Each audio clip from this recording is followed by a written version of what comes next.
Kozhikode എലത്തൂരിൽ ambulance എത്താൻ വൈകിയതിൽ നാട്ടുകാരുടെ പ്രതിഷേധം.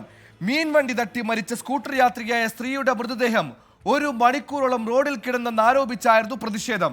പോലീസ് കൃത്യസമയത്ത് ഇടപെട്ടില്ലെന്നാരോപിച്ച് നാട്ടുകാർ ഏറെ സമയം വാഹനങ്ങൾ തടഞ്ഞു. ഇവിടെ ഈ പരിക്ക് പറ്റിയിട്ട് 25-ന് പരിക്ക് പറ്റിയിട്ട് ഒരു മനുഷ്യനുമില്ല. അങ്ങനെ ഇവിടുന്ന് ബൈക്കാരെടുത്തിട്ട് എലത്തൂർ സ്റ്റേഷനിൽ പോയിട്ട് ആർക്കും വരാൻ കഴിഞ്ഞില്ല. അതും കഴിഞ്ഞ് 1 മണിക്കൂർ കഴിഞ്ഞിട്ടാണ് ഓല് വരുന്നത്.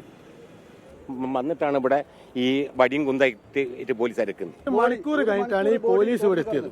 ആംബുലൻസിനെ സ്പോട്ടിൽ വിളിച്ചിട്ടുണ്ടായിരുന്നു, പോലീസിനെ സ്പോട്ടിൽ വിളിച്ചിട്ടുണ്ട്. ഇവിടെ കൂടി വന്ന് 600 മീറ്ററോളം എലത്തൂർ പോലീസ് സ്റ്റേഷനിലേക്ക് ഞങ്ങൾ വിളിച്ചു പറഞ്ഞിട്ട് ഒരു 48 മിനിറ്റ് കഴിഞ്ഞിട്ടാണ് അവരിവിടെ എത്തിയത്. ബൈക്കായിട്ട് ആദ്യം 2 പോലീസുകാർ വന്നു, പിന്നെ 1 മണിക്കൂർ കഴിഞ്ഞിട്ട് ബാക്കിയുള്ള പോലീസുകാർ എത്തിയത്. അതുവരെ ഈ ബോഡി അതുവരെ ഞങ്ങൾ വണ്ടി വിടില്ല, മരിച്ചതിനെ കൊണ്ടാണ് ഞങ്ങൾ എടുക്കാത്തത്. ജീവനുണ്ട് ഞങ്ങൾ എടുത്ത് കൊണ്ടുപോയായിരുന്നു. ഞങ്ങൾ ഒരുപാട് ഇവിടുന്ന് എടുത്ത് കൊണ്ടുപോയ ആളുകൾ തന്നെയാണ്. മിഥില ബാലൻ കോഴിക്കോട് നിന്ന് ചേർന്നു. മിഥില, ഈ ചികിത്സ കിട്ടാതെ റോഡിൽ കിടന്ന് മരിച്ചതാണോ, മരിച്ചതിന് ശേഷമാണ് ആളുകൾ കാണുന്നത്? എങ്ങനെയാണ് അതിന്റെ വിശദാംശങ്ങൾ? എന്തുകൊണ്ട് ആംബുലൻസും പോലീസും എത്താൻ വൈകി എന്നാണ് നിലവിൽ അധികൃതരുടെ വിശദീകരണം? വിവരങ്ങൾ. സുഹേൽ, ഇന്ന് 7 മണിയോടെയാണ് ഈ ഒരു അപകടമുണ്ടായത്. എലത്തൂർ ചെട്ടികുളത്തിന് സമീപത്ത്, അതായത് പോലീസിന്റെ പഞ്ചിങ് സ്റ്റേഷനോട് ചേർന്നുള്ള ഒരു സ്ഥലത്താണ് അപകടമുണ്ടായത്.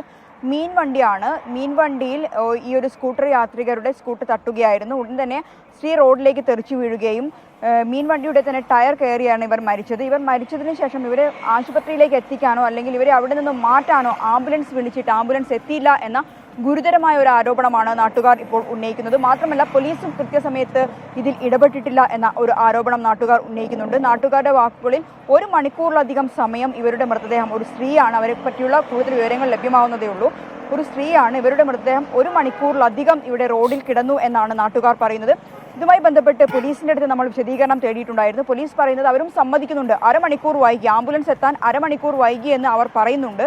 അവർ കൊയിലാണ്ടിയിലും ഒപ്പം തന്നെ കോഴിക്കോട്ടുമാണ് ആംബുലൻസിനെ വിളിച്ചിട്ടുണ്ടായിരുന്നത്. പക്ഷേ ആംബുലൻസ് എത്താൻ വൈകി എന്ന ഒരു വിശദീകരണം അല്ലെങ്കിൽ അവരുടെ ഭാഗത്തുള്ള ഒരു കുറ്റസമ്മതം പോലീസിന്റെ ഭാഗത്ത് നടത്തുന്നുണ്ട്. ഇതിൽ പ്രതിഷേധിച്ചായിരുന്നു ഇത്തരത്തിൽ വളരെയധികം സമയം മൃതദേഹം റോഡിൽ കിടന്ന ഒരു സാഹചര്യം. ഇതിനെ തുടർന്നായിരുന്നു നാട്ടുകാരുടെ ഭാഗത്തുനിന്നും വലിയ പ്രതിഷേധം അവിടെ ഉണ്ടായത്.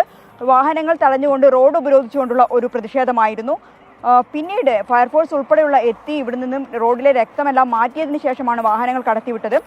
പോലീസിന്റെ DCP അനൂജ് പല്ലിവാൾ ഉൾപ്പെടെയുള്ള ഉന്നത പോലീസ് ഉദ്യോഗസ്ഥരും ഈ സ്ഥലത്തെത്തിയിട്ടുണ്ടായിരുന്നു. എലത്തൂർ CI ഒപ്പം തന്നെ വെള്ളയിൽ CIയുടെ നേതൃത്വത്തിലുള്ള പോലീസ് സംഘവും ഉണ്ടായിരുന്നു. നാട്ടുകാരെ അന്വയിപ്പിക്കാൻ വലിയ രീതിയിലുള്ള ഒരു ശ്രമം അവിടെ നടക്കേണ്ടി വന്നു.